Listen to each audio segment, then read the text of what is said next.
Good morning, good evening, good night, good middle of the night, wherever you are in the world. My name is Kimberly Dawn, and this video is to help flight instructors teach the basics of flying in a much easier way and explain the common problems what flight instructors do wrong. So like the other video series that I have on my YouTube channel, this is another video where I teach the flight instructor, but it can also benefit flight training students as well.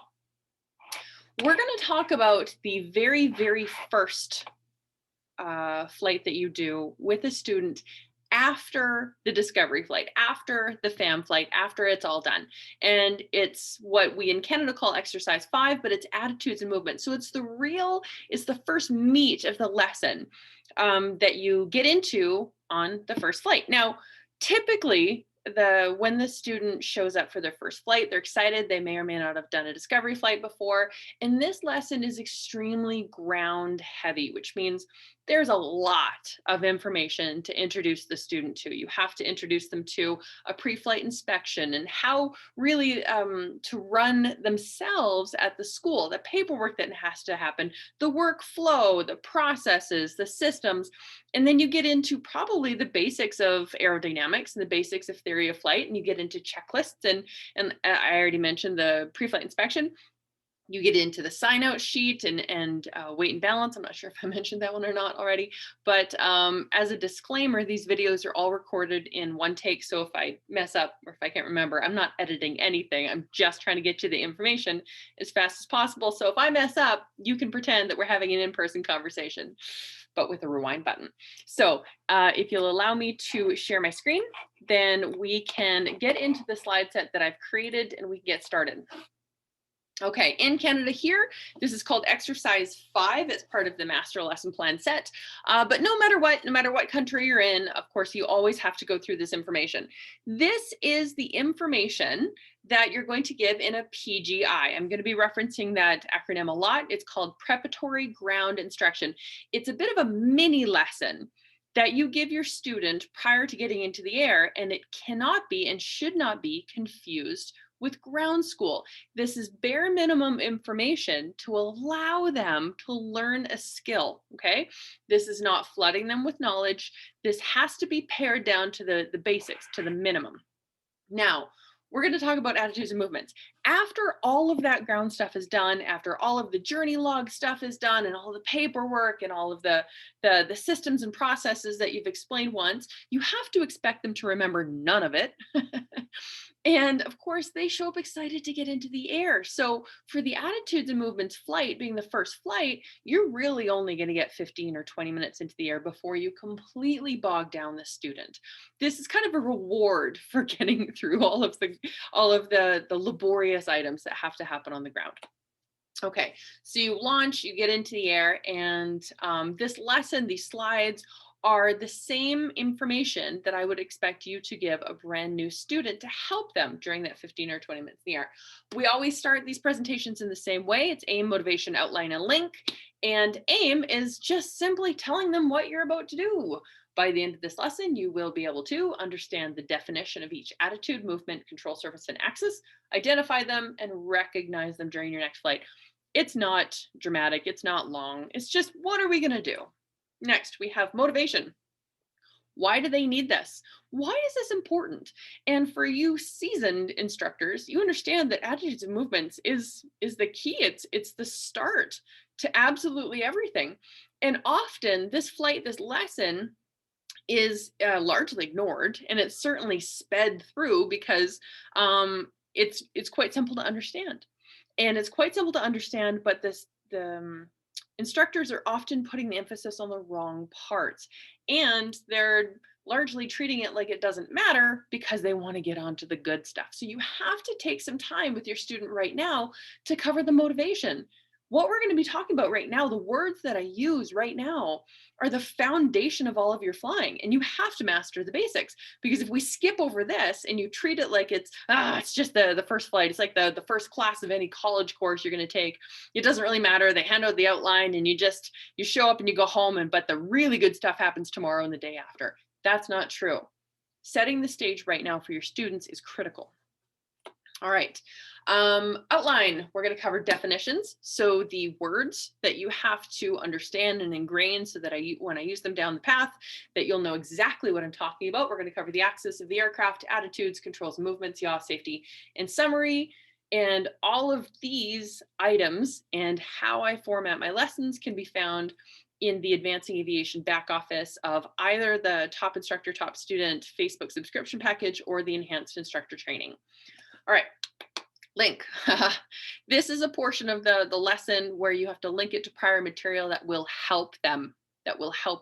There really isn't much of a link. This is the very first lesson. If you want to link anything, you can link some of the words. When we get into the definition of nose, you could talk about a car. When we get into the definition of horizon, they will have known the horizon before. We're just going to look at it in a slightly different way. Okay, some definitions. The very first definition we're going to talk about is attitude. Attitude. This does not mean, let's just get rid of that definition for a second. This does not mean your mom telling you've got a bad attitude, like this super cute girl picture that I found on unsplash.com. Aircraft attitude specifically means the orientation of an aircraft with respect to the horizon. Now, everybody knows what the word horizon means, right? But I want you to remember back to your familiarization flight. Okay. Can you picture in your mind what it felt like to be sitting in the cockpit and to look at the horizon? And even if you don't remember all the way back to that fan flight, you certainly know what it looks like now. But having the student visualize this before they get into the airplane may not seem important, but the habit building of allowing them to visualize before they get into the aircraft what these words mean is going to set them up for the habits of learning down the road. Thus, another reason that this presentation is incredibly important, okay? So the position of a body in space. When I talk about the horizon, I'm talking about that imaginary line where the sky meets the ground. Yes, you know this. Yes, students mostly know this, but taking your time here to point this out in unequivocal detail is important. Now, this screenshot came from the X-Plane simulator on my iPhone, and I just love that thing. You can get the free version. I think there's a paid version, and I just love it for helping me explain, using the tools and technology that we have available to us now to explain to the student what they should be visualizing. There's going to be no question in their mind when they get into the aircraft what you're talking about, because it's right there. Now, the next definition that we're going to be getting into is nose. Now, most of the time, if you take a look at the tiny little video of me, you picture the nose of the aircraft, people are going to think this, just like in the picture on the screen right now, nose of the aircraft. That's actually not what we're talking about at all. When you talk to a student, it is easy to use, look at the tiny video, it is easy to use the toy airplane, but you're not setting them up for success unless you help them visualize what it's like sitting inside the airplane. So when I talk about nose versus horizon or moving things in the aircraft, I can either talk about the plastic panel, depending on where their seat height is, depending on what aircraft you're flying. What you're going to see is that plastic panel. If you're going to move the nose, yes, sometimes I'm talking about this, but the word I use is nose. And making this definition very clear for your students right now is critical. Or if their seat height is high enough, or if you're flying a different aircraft, they might even be able to see the curvature of the cowling of the nose, okay? This is not the spinner, this is not the propeller, this is what the student is looking at. And allowing them to visualize before they get into the air exactly what they're doing is setting them up for success down the road. Now, aircraft attitudes. Okay, we're going to start with a datum, which is normal cruise attitude. Then we're going to get into nose up and nose down. So this reference attitude is where we're going to come back to all the time. We're going to go up, we're going to go down, we're going to go left, we're going to go right, but we're always coming back to this datum. It is first learning law of primacy says that we're going to talk about this right now. Okay, so the nose in relation to the horizon. You can see that in my screenshot, all I can see is the plastic panel, even though I'm saying the word nose. Be very clear with your students on that.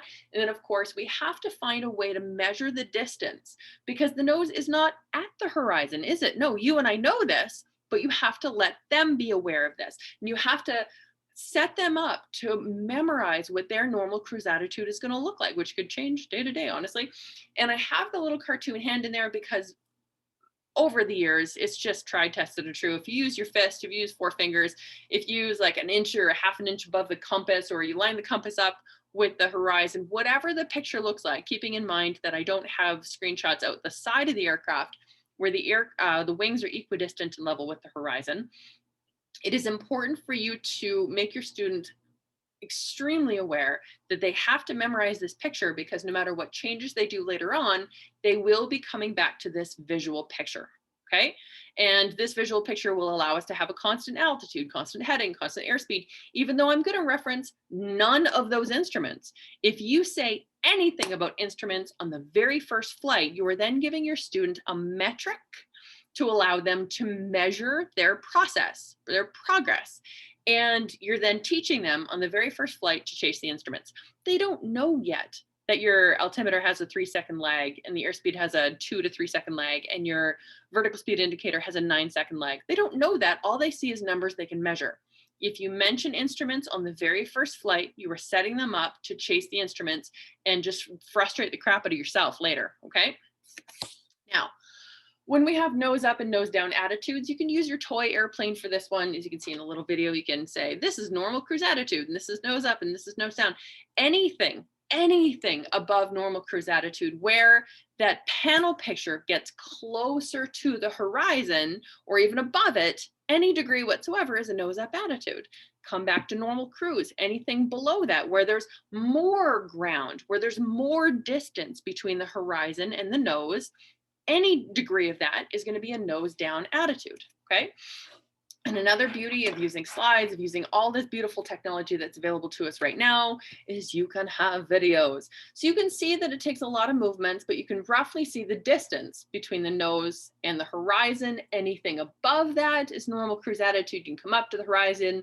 You can come up even further from the horizon, but always we're going to head back down to normal cruise attitude. But anything below normal cruise attitude is going to be a nose down attitude. You can see the distance get bigger.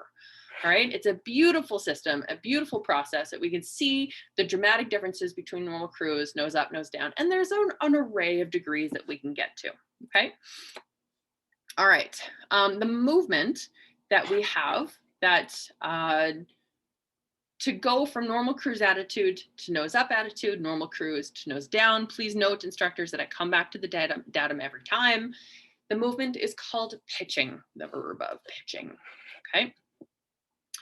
And then here's what we're going to be showing them next. To make this movement happen, we're going to be pulling and pushing on that control column. Pull, houses get smaller, push, houses get bigger, and around we go. And you can see the nose head down, okay?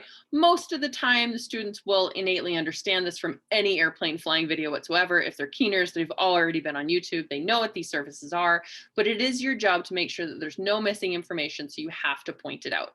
And then last but not least, we will talk about the control surface that is connected to that control column. So your elevators, this one is the red one, elevators. We're going to push and pull that control column to make those elevators go up and down. Yes, there's lots of YouTube videos you can reference here. Just make sure that if you do reference outside information to your students, that you let them understand there is some garbage on YouTube that's not going to help them. Okay. And the last thing we need to talk about in this process is, of course, we pitch, or we have that pitching movement around what axis.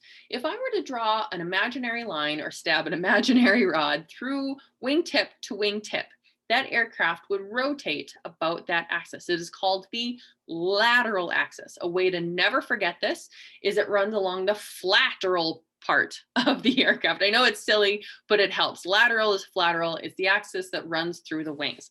Now, for you instructors, the process that I went through for this is a very specific process. First thing I did is I showed them the visual references that they're going to use outside. When you talk to your students with a toy aircraft, always put tail toward the aircraft so they can visualize themselves in here. You've given them a really great picture to show them what nose up and nose down is. This is nose up, this is nose up, right? This is nose down, this is nose down. It's a whole array, and we will get into more specifics later. But I showed them nose up and nose down. And then from there, I went into what the movement is called. right? And then from there, I went into how they produce the movement. So the control column, we showed it up and down, up and down. And then I showed what the control column is connected to. This is an old airplane and I love it and I refuse to get rid of it. But most of the time there's another horizontal stabilizer, an elevator over here. But then I showed them what control surfaces is connected to, right? And then I talked about the axis that you're actually rotating. So that flow of information is very specific and you'll see it when we get, I'm gonna go a little bit faster through the next one, but I want you to see that flow of information as we get through the next set of attitudes. Now, keeping in mind, I'm going to remind my student right now that your attitude is in reference to the horizon. So if our horizon is out here, our attitude is in reference. Nose up, normal, nose down, normal, nose up, okay? Next, share my screen. All right, so after this, get back into the slides, okay. So then after this, I summarize everything on the board or on a slide or on a handout just to let them know this is the process I went through. And then we're gonna get back into, whoops, banked left and banked right attitudes. Come back to the reference attitude. Okay, this is your one of your many straighten levels, but they don't need to know that right now. All right, fist above the horizon. Now, our banked left and banked right attitudes. These are screenshots again from my iPhone, but I have twisted the pictures to show the student that the horizon is level. Because if you were to have these pictures flat, it doesn't actually give them a decent visualization to be in the aircraft. In our minds, sitting on the ground, the horizon is flat. But if you were to twist the picture, even twist your head to see if the panel's flat and the horizon is angled, it's not a realistic visualization that's going to help them. So horizon is flat. You can see that the aircraft is banked either left or right. This is different from normal cruise attitude because the horizon looks different. Yes, there's many degrees at which we can bank this aircraft, but you're going to be looking and focusing their eyes on the angular difference between that horizon and the nose, or the horizon and the panel. Can that angular difference get bigger? Yes. Can it get smaller? Yes. But that's for another lesson for straight and level and turns. Right now, in this tiny 15-minute flight that we're going to be doing, all you want to do is have them see the difference when they're in the aircraft. Okay. Now, this video, I do believe, is just another video to help show them what banking looks like. And here's the full effect. That you don't need to draw a stripe on a whiteboard. You can show them here that the panel intersects with the horizon at a certain point, and we can memorize that angle. You can memorize what point on the panel intersects. You can memorize how far the compass is from the horizon, okay? So I would continue that video and go into the bank left, but it's just not necessary because I'm teaching instructors and not teaching students right now. All right, the movement to get from straight and low, or normal cruise attitude, normal cruise attitude into a banked attitude, the movement is called the rolling movement. How do you, the student, produce it? I'm talking to your students. How do you, the student, produce this? Well, we produce it by twisting that control column left and right. Okay, and then that is attached to the blue ones. We are attached to the ailerons, and through cables and pulleys, you can show them the diagrams if you want, but I left the diagrams out of this slide set specifically because it doesn't actually aid the flight. It is, in my opinion, it's a ground school item. It doesn't aid the flight. All right, and then of course, in our flow, we're going to go through the longitudinal axis. If I were to jam a rod, an imaginary rod between nose and tail, the aircraft would rotate. If you look at the tiny video, the aircraft would rotate about that axis, and it is the longitudinal axis, the longest part of the airplane. Now, secretly, if someone were to call me on the measurements of different aircraft, that's wrong, of course, but it's easy for the student to memorize and visualize. Okay, the longest part of the aircraft as opposed to the flattest part of the aircraft. And then always summarize it, write it down, give it a handout, put it on the board, whatever you got to do, movement, what you do, control surface axis. Now the last one's fun, okay? This last one, our third and final dimension, we're not going to be talking about the fourth and fifth dimensions today, just the third and final dimension.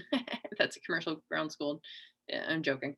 We obviously have to relate everything back to the normal cruise attitude. This is normal. We're going to relate it to the normal cruise attitude, and we're going to reference it and try to memorize how far away from the horizon our panel is at a certain airspeed. But wait a minute, I don't have a word for attitude. We had nose up attitude, nose down attitude, bank left attitude, bank right attitude. But I'll have a word for this one. So what does that mean? All right. Instead, we're going to skip ahead, and I'm going to just have you take a look at this. Here we are starting at the normal cruise attitude. Everything looks fine. Okay. And then of course, you get to, on the video, you get to see me fumble with the controls. But I just want you to take a look at this.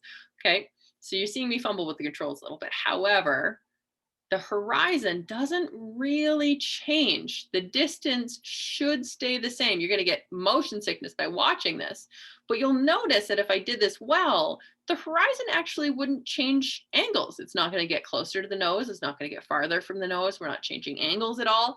We're just sliding, slipping, sliding back and forth across that horizon. So if there's no way to tell the difference, we're just kind of changing direction. It's a movement. It's for sure a movement. You can see it, but it's not an attitude. Okay, we're just staying in normal cruise attitude the entire time, and we are yawing. Once again, coming back to the definition, the orientation of an aircraft with respect to the horizon, if nothing changed, and it is a movement, well, it's interesting. Okay, the movement doesn't have an associated attitude. It's simply a movement. But we can cause this movement. We cause this movement by moving those rudder pedals back and forth. Okay. And we can use the green part of the aircraft. Those rudder pedals are connected to the horizontal, or sorry, the rudder, and the vertical stabilizer is in front of the rudder. But we push those pedals to move that rudder. And then we have an axis. In your books, you're going to see it referred to as the vertical axis or the normal axis. I call it only the normal axis because if you look at the tiny video, it's normal now, right? But it's certainly not normal now. Or it's normal, it's vertical now, but it's certainly not vertical now. Okay, and it goes top to bottom through the aircraft. Most students don't have a problem remembering that one because it's such a different word than the other two, and it's common words that they can easily associate with this. Now, this brings to a point in fact that the first two movements, pitching movement and banking movement, we do on purpose. And with pitching, we're going to be climbing and descending. With banking, we're going to be turning in either direction. But yeah, we don't really do that on purpose. There's actually many different ways, 7 different causes of yaw that we have to control. So this brings up the point of producing versus controlling. We produce nose up, nose down. We produce bank left, bank right, but we simply control yaw because of the inherent yaw items that are my words, I got to re-record this video. The inherent yaw that happens in the aircraft at all times. Right now, in this presentation, I'm only going to cover 3. And the reason for that is because I don't want to overwhelm the student. If you want to cover all of them, go ahead, but we're already sitting at 20 minutes for this presentation. So I don't want to overwhelm the student with too much information. I'm just going to give them the basics to allow us to get into the aircraft and to allow them to see some things. Now, these causes of yaw are subtle. I always warn my students, they're subtle. So you're going to have to be looking for them. But in my opinion, this visual preparation before they get into the aircraft is the utmost importance to set them up for good habits going forward. Okay. So causes of yaw, you could find it in the Canadian Flight Training Manual, pages 9 through 11. If you're in your country, you're going to have your own manual. So find those pages and definitely put those up there. All right. Now, slipstream. Slipstream is designed into this aircraft by the manufacturers. Okay. It's a single engine, normally aspirated piston aircraft. Even if it was turbine and it's got a prop on it, there's only one, and it's only going in one direction. So we have this aircraft that's being flung backwards by the propeller. The propeller is rotating, therefore it's scooping and rotating the air, and that air is going to continue rotating around the aircraft, and it's going to hit this very large, very light, very flat surface. And as the air hits here, it's going to turn the nose this direction. Okay, so this is designed in the aircraft because there's only one prop, there's only one engine, and the vertical stabilizer is an essential part of this. And of course, that rotating air hits this. So they can do some things to design the left turning yaw tendency out of the aircraft. They can offset the thrust vector. They can offset the fin. They can do a whole bunch of different things. And they have rudder trim on the back here. You can get into that with your student later. But essentially what the student needs to know that at a certain normal cruise power setting, the aircraft is designed to go straight. And yaw is designed out of it at a certain normal cruise power setting. If you have way more power than that, okay, so there's lots and lots and lots of power, which means lots and lots and lots of air, and lots more than is designed, then we're going to get the left turning tendency, right? If there's much less power than normal cruise, like say in a descent or like power of descent or power low descent or anything like that, if there's less power than normal cruise, then we're going to see a right turning tendency. So that is slipstream. The next thing that we have ready for us is going to be asymmetric thrust. This picture doesn't really do it justice. You can use your toy aircraft like I am in the picture here. You can show them on your toy aircraft, the propeller, and as we increase an angle from the ground, yes, that's what my picture is showing. But if we increase the angle from the relative airflow, then one side of the aircraft gets a bigger bite or a bigger pull. It's not, unless you have a student that's super into details, it's not entirely necessary to fully explain the exact angles and the get down to the fine nuts and bolts on this, as long as they know that in a nose up attitude, that this side of the propeller is getting more of a bite. Normal cruise, we're fine, but anything above normal cruise, this side of the propeller is getting a bigger bite and it's going to cause a left turning tendency. That's all they need to know, because we're about to show them an easy way to visualize this. And last but not least, we have aileron drag. I'm not going to cover the 5-minute cartoon on aileron drag now. You can watch another video on that one. That's I'm going to post to my YouTube channel, or you can find it in the Top Instructor and Top Student Facebook group in the video series. But aileron drag is really easy to explain as long as you do it properly, and I don't want to take up too much time on this specific video to do it right now. So if you want some help on how to teach that, then head over to one of those 2 videos. Okay, so unwanted yaw. How do we counteract this unwanted yaw? It's a question. I'm going to stop there, and the student's going to say the rudder. And how do we determine how much rudder to put in? This is the big one. Visual cues outside. Yes, you can use the turn coordinator. Yes, you can step on the ball. I'm using my Cody fingers with aggravation, but visual cues outside is going to set them up for success. And wouldn't you know it, I think I've got a video for this one as well. Okay, so the first thing we're going to talk about is slipstream, right? And in slipstream, I'm going to set up this video by saying, I think it's a video. Yeah, okay. I'm going to set up this video by saying, in normal cruise, the nose isn't going to move. And in this video, I'm going to give it lots of power and I'm going to take the power off.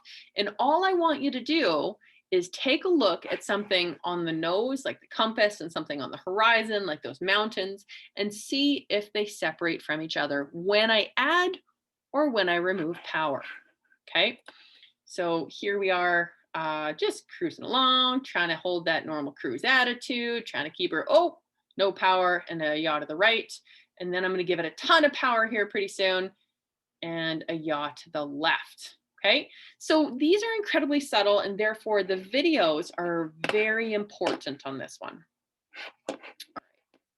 Next, we're going to have All right, asymmetric thrust. Now this is the one that I just talked about with a nose high attitude. You're going to see a lot of left turning tendency because one side of the propeller gets a bigger bite. Therefore, we're always going to have the left turning tendency and not a right turning tendency. What you need to do now, tell your students, please use the picture, use the visualization, is that you're going to pick a cloud somewhere up here and you're going to line it up with a part of the nose and see when they separate when I'm not using any rudder control. Okay. So as we head up, you can already see in those clouds in a part of the nose that the nose is going to slowly and very subtly drift to the left. They can see the clouds moving.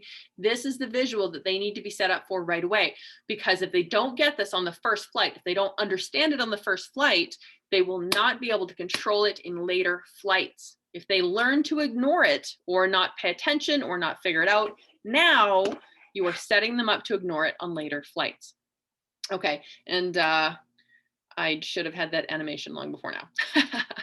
All right, the last one, of course, is aileron drag. This is sneaky. This one's going to sneak up on you because it is barely perceptible. As you've already explained to your student or watched the video and were therefore able to explain to your student, this is a turn in the opposite direction because of drag, because of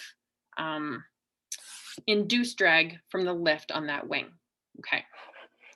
So as we head into this video, okay, we're gonna turn to the left or turn to the right. You're gonna see the nose move in the opposite direction, just slightly. Nose moves in the opposite direction and around we go. When you're teaching this in the air, so the students can actually say it or see it in the air in real life, feel free to be a little bit sneaky and use a little rudder to make it more dramatic. They don't need to know that you're using a little rudder to make it more dramatic, but what you're trying to show them is the subtleties of how the aircraft turns in the opposite direction to the turn that you're trying to accomplish, okay? Now, of course, I summarize. You either give it in a handout, you write it down on the board, you give them it to a slide, whatever it is, you summarize, hey, it's actually not an attitude, it's a movement. And there are instrument indications with this. I would suggest never introducing the instruments on your first flight. Leave those instruments for the next flight. But if you really, really, really need to, go ahead. I'm going to blast past this because I had to put it in there to address the fact that many comments are going to come up. But what about instruments? Yes, instruments are a thing. However, we're going to leave that to later flights and only focus on the visual aspects and the visual references that you're going to need to fly the airplane. More instruments, blah, blah, blah. Always close your presentations with safety. And the safety that we're going to talk about is control of the aircraft, holding the control column, lookout, and traffic. So I have control, you have control. Even airline captains and first officers and co-pilots use this all the time. It's the easiest way to be professional instead of my airplane or I got it. Leave those words back on the ground because I have control, you have control is clear and it's very, very specific. Here, what I tell my students is that there's going to be times I'm going to give you to practice. I'm going to have this airplane, but I'm going to have my hand on the control column. I'm going to say the words when it's your turn. I'm going to say the words, you have control. I'm going to keep my grip on that control column until I see that your hand goes on there and you say the words, I have control. And then I'll let go. Is it okay for both you and I to be holding the control column at the same time? Yes. Is it okay for nobody to be holding it one time? No. All right. I'm going through in over dramatic ways for you on this video to show you how important it is to take this slowly and be professional. So that's step one of safety. Then we're going to get into holding the control column. This is my favorite. All right.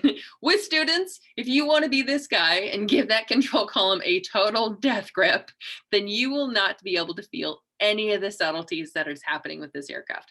We will talk about trim next time, but this is just the first indication, the first iterants, or whatever word I need to use here, to show them that having a death grip on the control column is bad. Okay, nice light grip with light fingers is good. I will get into more detail on our next flight.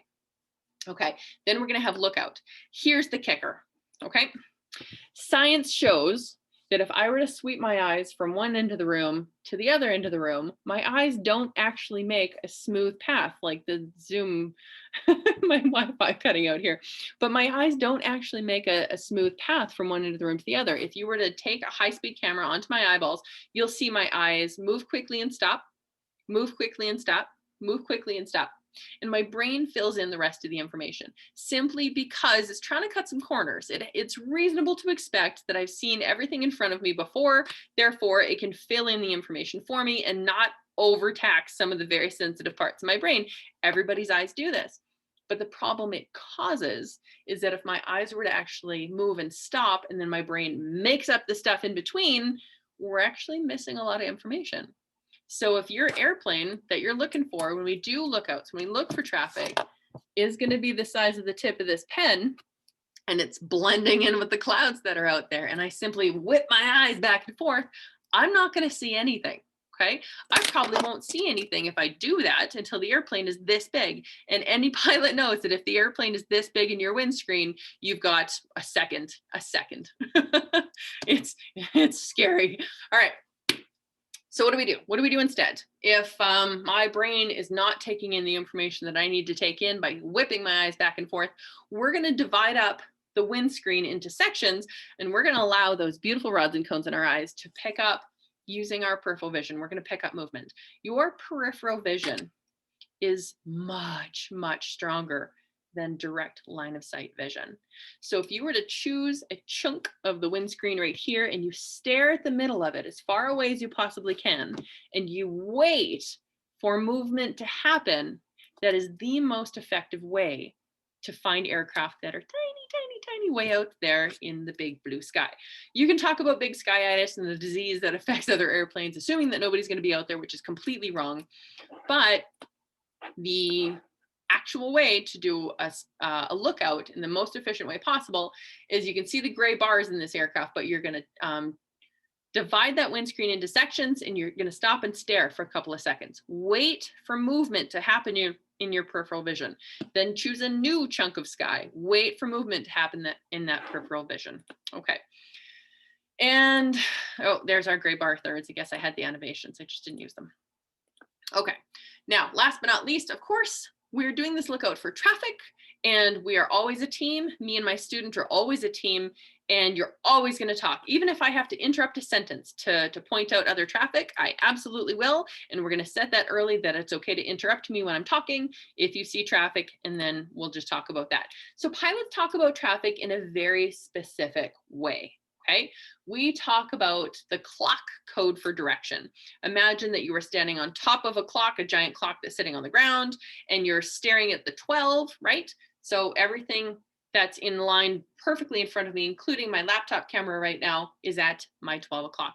Anything behind me, which is my green screen, or that building right there, is at my 6 o'clock. Anything off of this direction, like say my cat scratcher and my kids' homework, is at my 3 o'clock, and then of course 9 o'clock, and just do a couple of practices with your student.